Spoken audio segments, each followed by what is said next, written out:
Tenho aqui nas minhas mãos a Bíblia que normalmente eu utilizo para pregar, que é uma linguagem mais comum. Normalmente as pessoas têm na mão uma versão como essa que eu vou ler para vocês, ok? Presta atenção.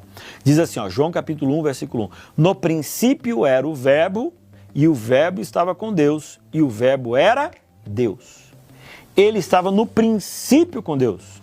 Todas as coisas foram feitas por intermédio dele, e sem ele nada do que foi se fez.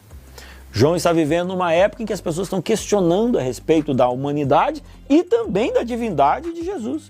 E agora ele começa o seu livro não colocando uma genealogia de um homem, de como ele nasceu, de uma criança, mas ele está batendo aqui firmemente na ideia de que aquele que estava ali entre eles, Jesus que tinha morrido, o qual ele proclamava, ele era o próprio Deus. Mais do que isso, ele era aquele que também criou. Agora venha comigo numa outra versão.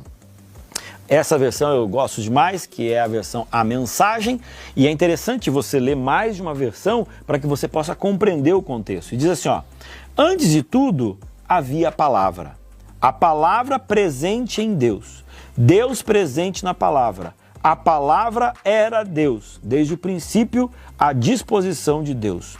Tudo foi criado por meio dele. Nada mesmo veio a existir sem ele. Interessante, né?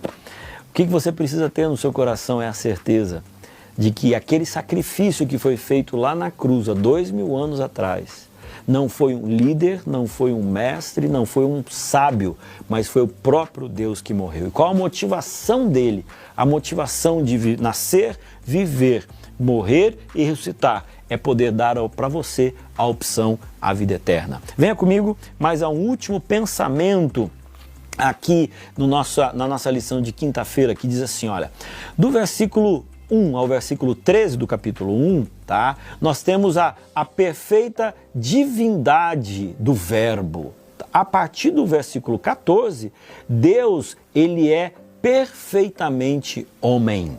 E aí, então, o tempo inteiro no capítulo 1 vem trazendo essas duas visões, essas duas dimensões.